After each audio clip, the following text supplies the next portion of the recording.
Dreaming Bigger, the counterintuitive path to success. Welcome to the Black CEO podcast.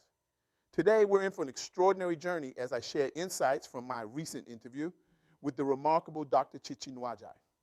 A visionary in her field, Dr. Nwajei has been making waves and transforming lives through her innovative approach to personal growth and success. Her impact on making the world a better place is truly awe-inspiring, and I'm excited to delve into the valuable lessons I've gleaned from our conversation.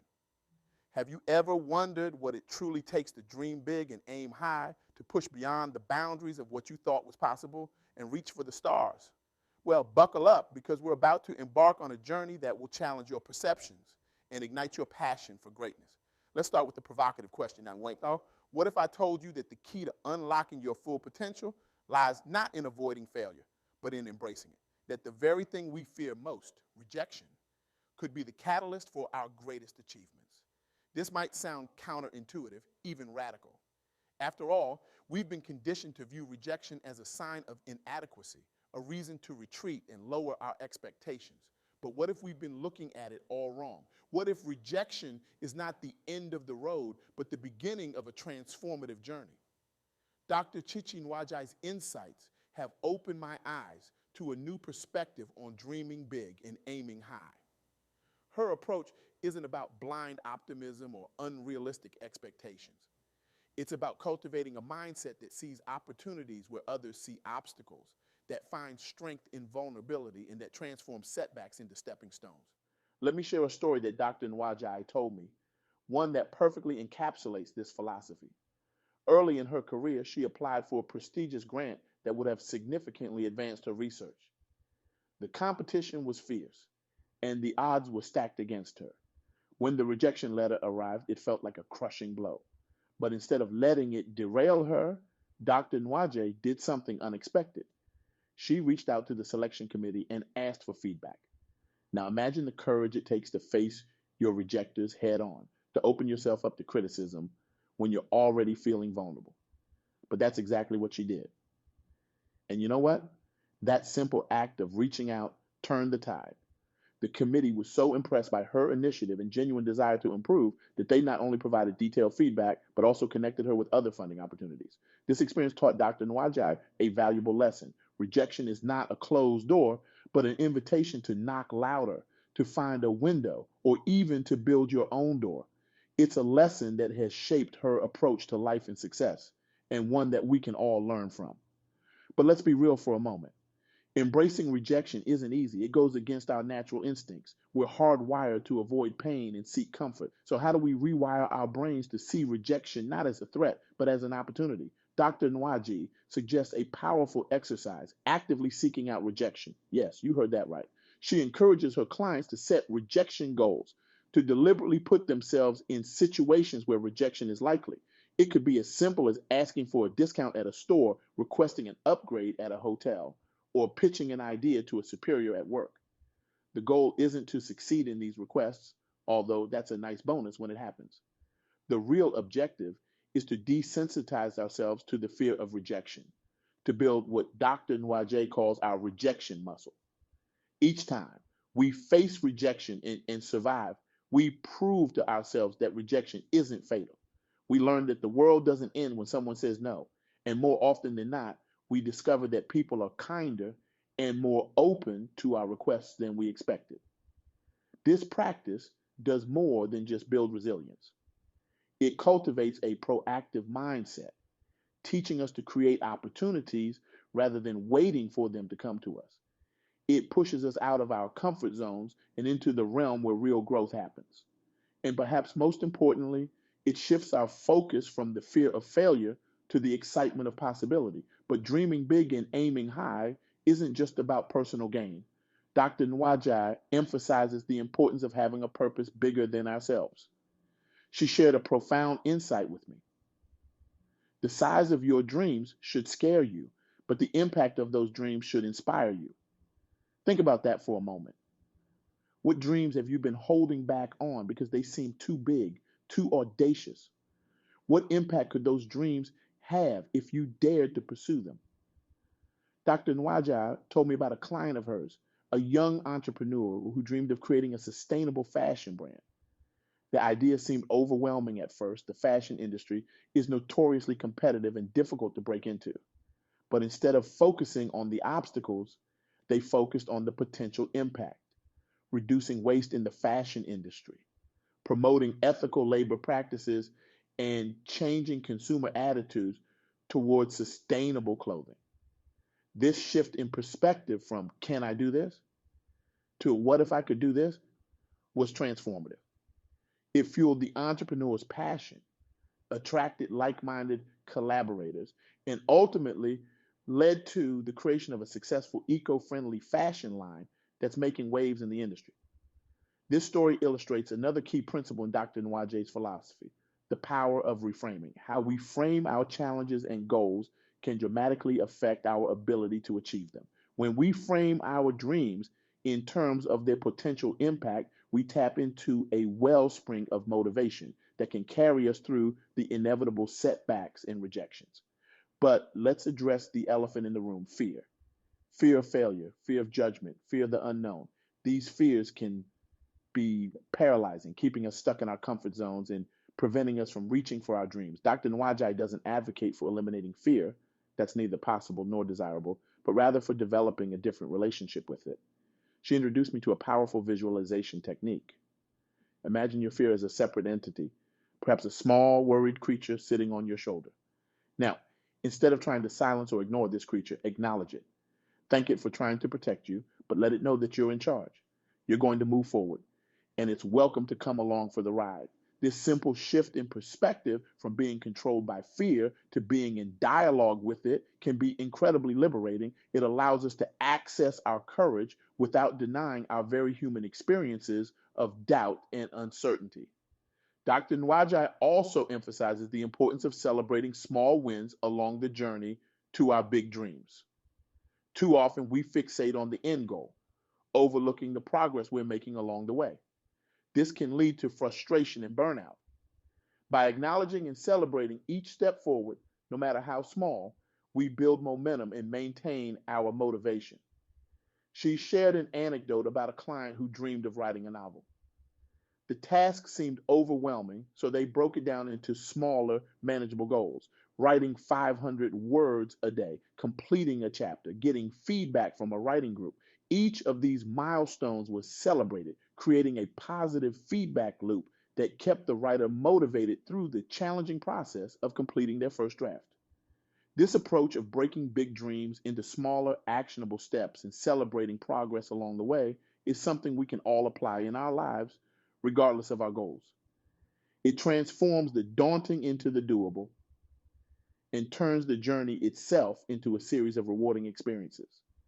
But perhaps one of the most powerful insights I gained from my conversation with Dr. Nwajei is the importance of community in pursuing our dreams. We often think of big dreamers as lone wolves, solitary visionaries forging their paths in isolation, but the reality is that no great achievement happens in a vacuum. Dr. Nwajei encourages her clients to build what she calls a dream team, a support network of mentors, peers, and cheerleaders who believe in your vision and can offer guidance, accountability, and encouragement along the way. This team might include formal mentors in your field, peers who are on similar journeys, or simply friends and family who support your aspirations. The power of this community approach is twofold. First, it provides practical support, advice, connections, and resources that can help you overcome obstacles and seize opportunities.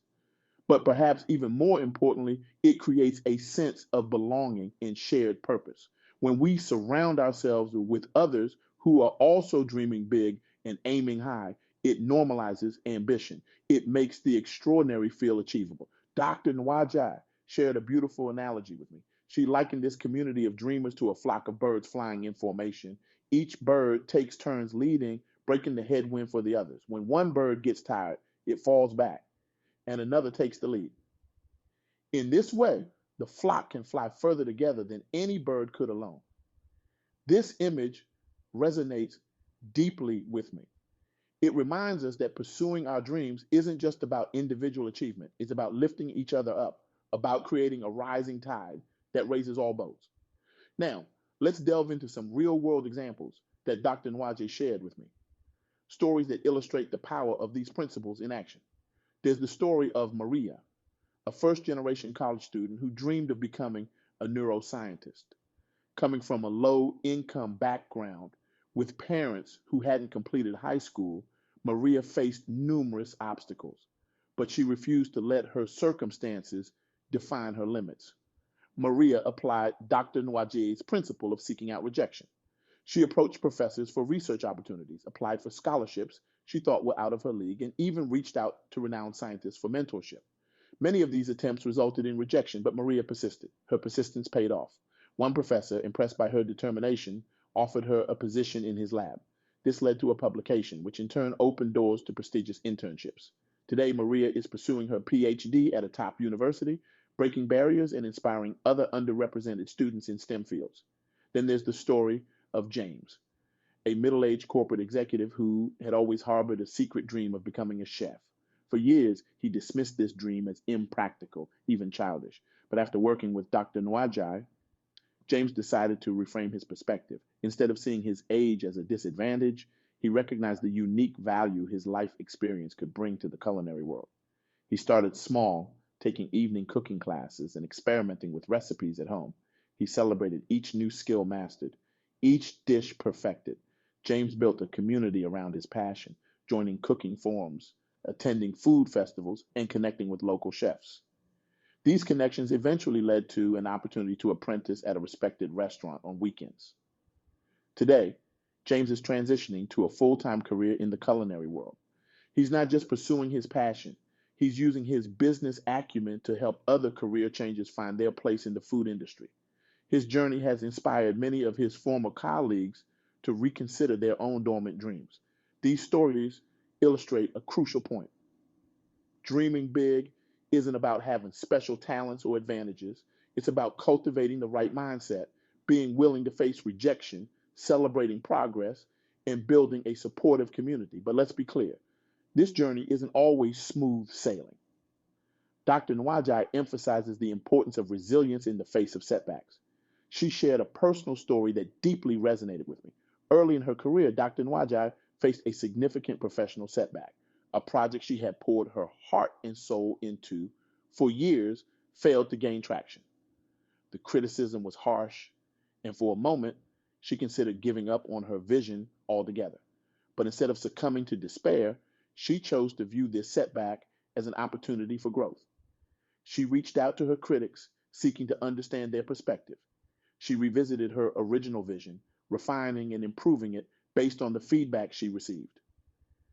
This process was painful and challenging, but it led to a breakthrough.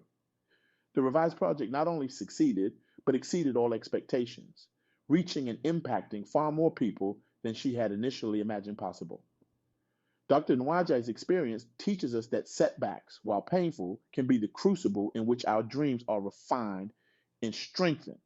It's not about never failing. It's about how we respond to failure that defines our journey. As we near the end of our time together, I want to circle back to where we started, the idea that rejection, failure, and setbacks are not roadblocks, but stepping stones on the path to our dreams. Dr. Nwajei's insights have shown us that by reframing our relationship with rejection, by breaking down our big dreams into manageable steps, by celebrating our progress, and by building a supportive community, we can achieve things we never thought possible. But here's the real magic. When we dare to dream big and aim high, we don't just change our own lives, we inspire others to do the same. We create a ripple effect of ambition, courage, and positive change that can transform our communities and our world.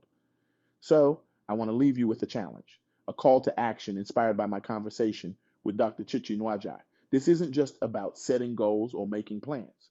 This is about fundamentally shifting how you view yourself and your potential to impact the world. First, I want you to identify a dream that you've been holding back on because it seemed too big or too scary. Write it down, speak it out loud, share it with someone you trust, but don't stop there. I want you to spend time visualizing not just the achievement of this dream, but the impact it could have. Who could it help? What problems could it solve? How might it change your industry, your community, or even the world? Second, set a rejection goal for yourself. Put yourself in a situation where you might be rejected, but where the stakes are low. Maybe it's asking for a discount, striking up a conversation with a stranger, or pitching an idea at work. Do this not once, but make it a regular practice. Keep a rejection journal where you record each attempt and what you learn from it. Remember, the goal isn't to succeed, it's to build your rejection muscle and to prove to yourself that rejection isn't the end of the world. Third, start building your dream team. Reach out to someone who inspires you, someone who embodies the spirit of dreaming big and aiming high. It could be a mentor, a peer, or even someone you admire from afar. Share your dream with them and ask for their insight or advice. But don't stop at one person. Make it your mission to continuously expand your network of supporters, mentors, and collaborators. Fourth, commit to celebrating your progress. Set up a system to acknowledge and reward yourself for the small wins along the way. This could be as simple as a weekly reflection where you write down 3 things you did to move closer to your dream, no matter how small they might seem. And finally, I challenge you to become a dream enabler for others. As you embark on this journey of dreaming bigger, look for opportunities to lift others up. Share what you're learning. Offer encouragement to those around you who are hesitating to pursue their dreams. Be the person who says, why not, when others say it can't be done.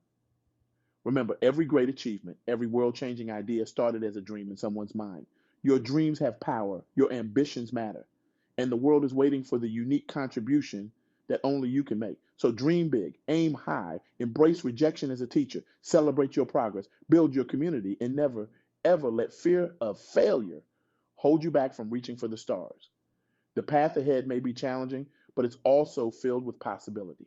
Every setback is a setup for a comeback. Every rejection is an opportunity to refine your approach. And every small step forward is a victory worth celebrating. You have within you the power to transform not just your own life, but the lives of those around you. Your dreams, pursued with passion and perseverance, have the potential to create ripples of positive change that extend far beyond what you can imagine right now.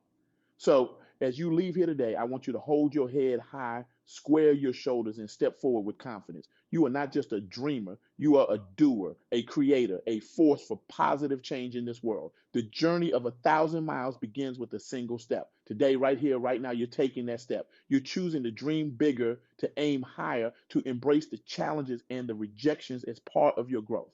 And remember, you're not alone on this journey. There's a whole community of big dreamers and high achievers out there ready to support you, guide you, and cheer you on. Seek them out. Join their ranks. Be inspired and be an inspiration. The world needs your dreams. It needs your courage. It needs your unique perspective and your indomitable spirit. So go forth and dream. Go forth and do. Go forth and transform the world, one audacious goal at a time. Thank you for joining me on this journey of discovery. Now it's time for you to write the next chapter of your own extraordinary story. The pen is in your hand. The page is blank. What will you create? Dream big, aim high, and never, ever give up on the power of your dreams to change the world. The future is waiting and is brighter than you can imagine. Let's make it happen together.